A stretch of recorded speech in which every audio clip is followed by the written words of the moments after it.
Okay, so meron tayo isang dito. Bravo na TV, 32 inches. Yeah, I'm at 2. So, ang complaint nila is And also Sprout.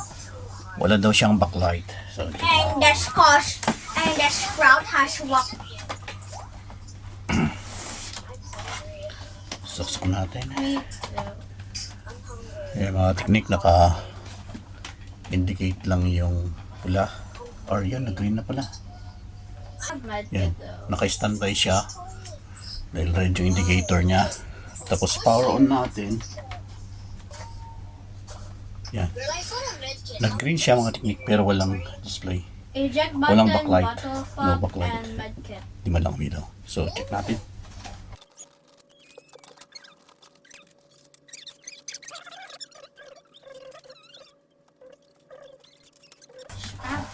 Mag-tester tayo sa backlight. Gamit ang ating backlight tester. I'm gonna ating use backlight. valve Ito. when there's a blackout. Yun. So, dalawa yung I'm gonna use valve when there's a dalawang blackout. ginawang pan dito. Look ng backlight. So, itest natin. Yung There's plus. 6 machines So, isa muna tayo. Why is it taking so long? because we just Ayan started. mga technique. Meron siyang pang. So, We kung just mapapansin started nyo, this floor. Okay. 67.8. So, meron yun. Tapos sa kabila naman tayo. Is she slow as heck, by the way? Who? Yan. Gigi? Meron din mga technique. Kita niyo yung Yeah, ilaw. he's really slow, but not really. It's like Yan. it's the same as Finn, but not really that So, much. okay po yung backlight niya mga technique.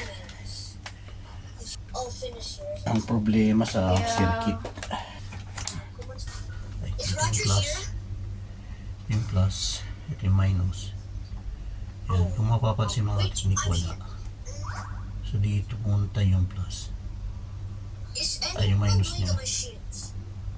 Oh, biglang nawala. Is Ayan, yan, anyone meron siya. doing the machines? So, eto yung transistor na to. Tingnan natin kung ano yan. Yan o. Pagdating dito sa output, which is eto at saka eto, Where are you? magkarugtong, wala po siya. So, alamin natin kung ano yung transistor na to. Natin sa microscope. It's a Ayan mga tekniko. Mom, mom, mom, mom, mom. Kita na. I don't know. HT3N40. Wait, this is so big. Check natin sa internet mga teknik. Yeah. Balik tayo. MDHT3N40.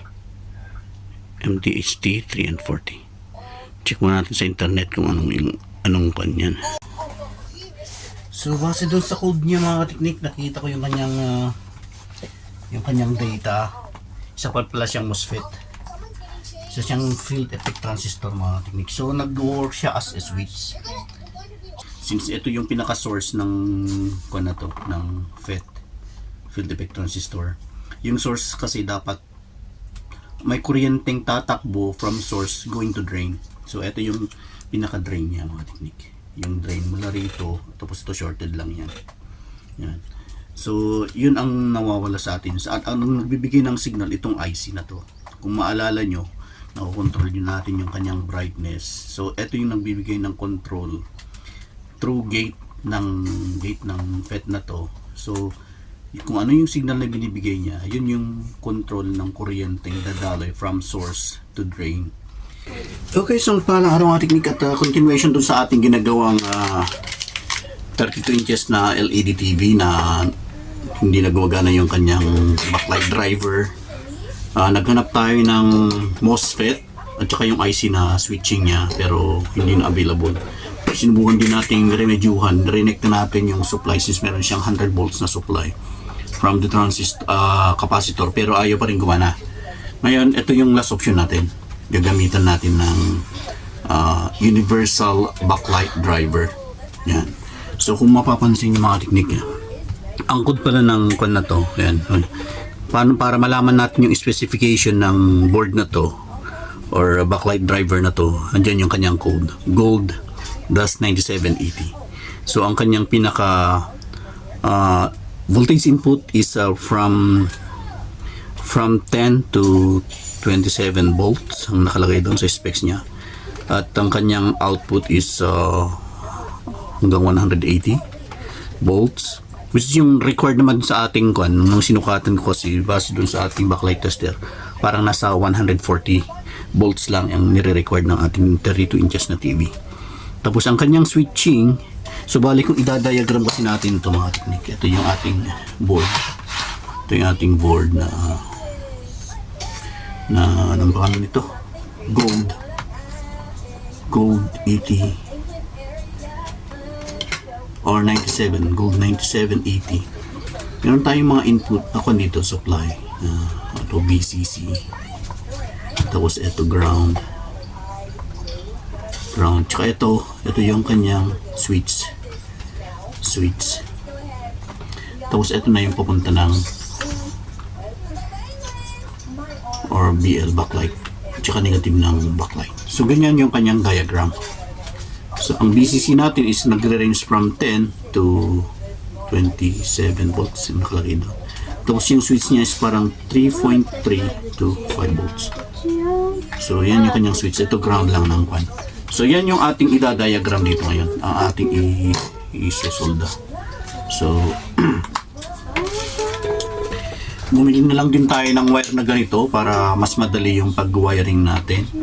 At saka kung mapapansin nyo mga teknik, wala na siyang connector na kasama. Kaya didiskartehan kung saan ihihinang.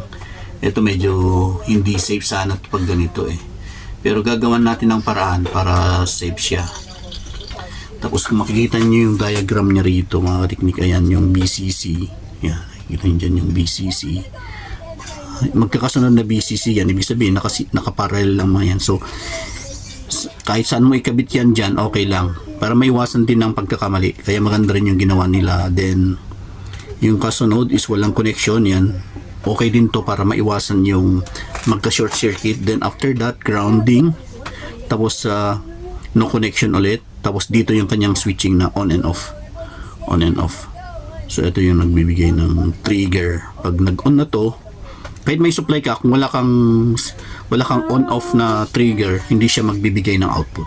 Tapos yung LED naman niya mga teknik, maraming mga option, may mga connector din.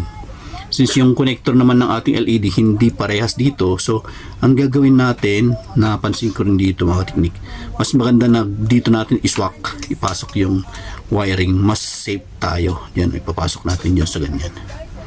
So trinis ko to kanina, itong kanyang BL plus or LED plus, connected din dito sa LED plus dito. Pero dapat i-jumper natin to, may jumper siya.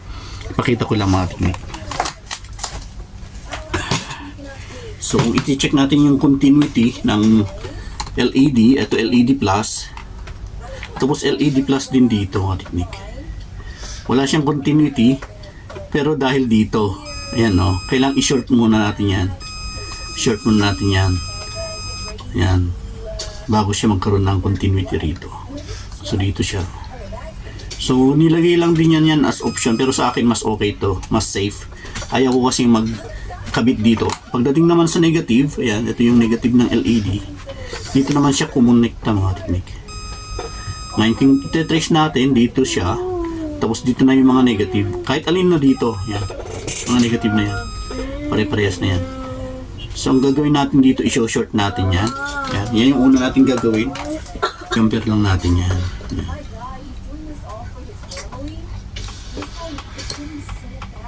Yan.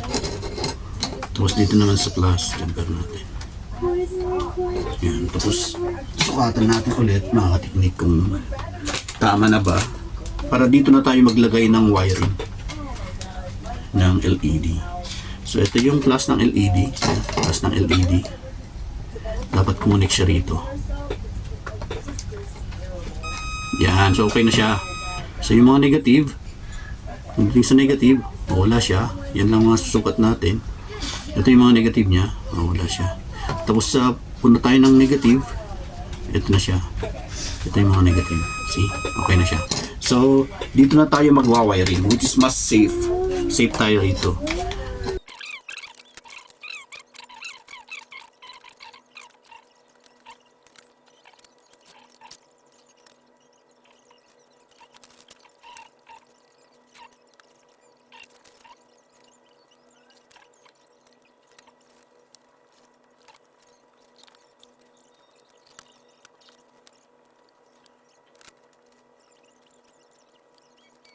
So yung mga teknik, yan, pakita natin ulit. So ito yung ating backlight plus.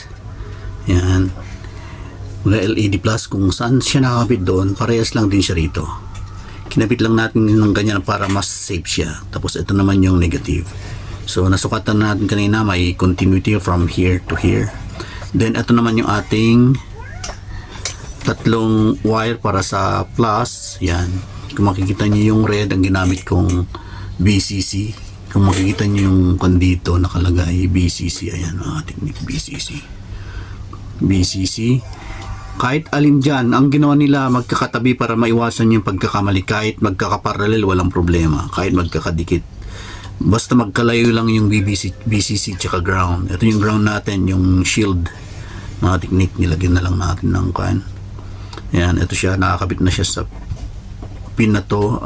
Basta nasa hilera siya ng mga ground, mga technique. So ayun yung ground. So safe po tayo dyan. Pero itong switch mga kateknik, bukod tang ito, isa lang siya. Sa pin number 3 mula rito sa baba. So ayan no, sa baba andun yung 1, 2, 3. So okay na tayo rito. Huwag lang natin masyadong ilagay lang natin sa pwestong hindi nagagalaw. Tapos lagay din natin itong sa kabilang dulo. Kailangan natin yung TV. So yan mga teknik, maghanap tayo ng voltahe na 12 volts tapos 5 volts, yun lang, tsaka yung with respect to ground. So una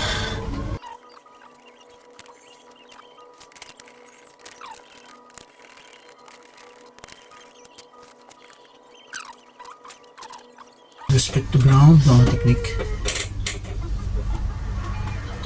ito yung kapasitor. Ayun, meron tayong 12 volts dito.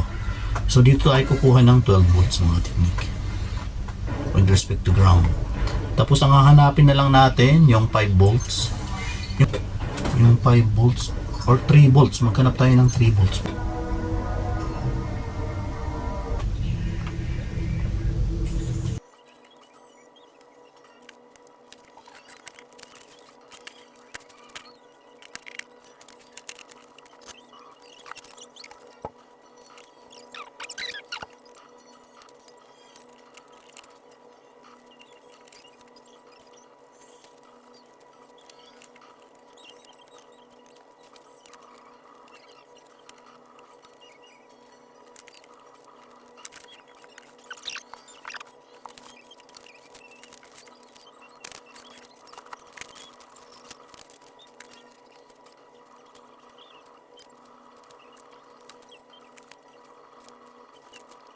Moment of truth.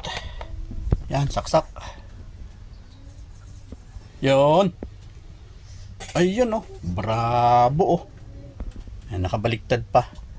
Ayan, it's DMI. Ayan oh. Bubak na siya.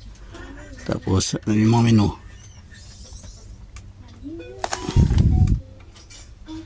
No signal. Ayun. So ito mga ating i-icon lang natin dito, idikit natin dito, yung hindi siya magagalaw. Ayan, lagyan natin ng pandikit na ganito.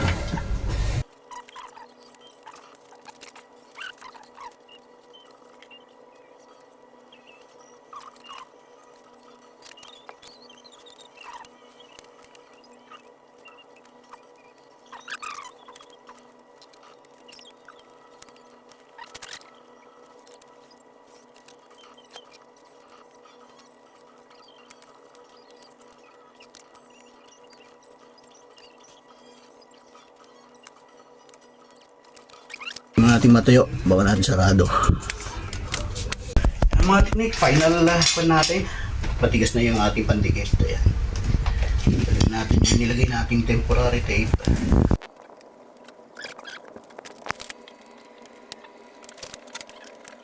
Mga technique, moment of truth tayo. Moment of truth. Moment of truth. Yeah. Stay natin. Ayan. Power on. Ito, kahit wala ng remote, automatic nang nagkukan eh. Ah, okay. Oo, Yan. sige, sige.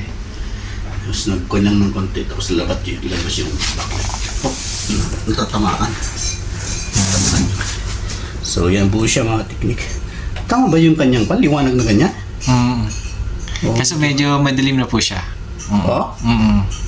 So, hindi na po natin testingin ng input kasi andito na yung may-ari, kukuhanin niya na. So, siya na lang bahala mag-testing. So, hanggang din lang tayo mga teknik. At ayan, thanks God sa karunungan at discover naman tayo ng panibagong solusyon sa mga ganung problema. Okay, more power. God bless. Okay bro. Okay.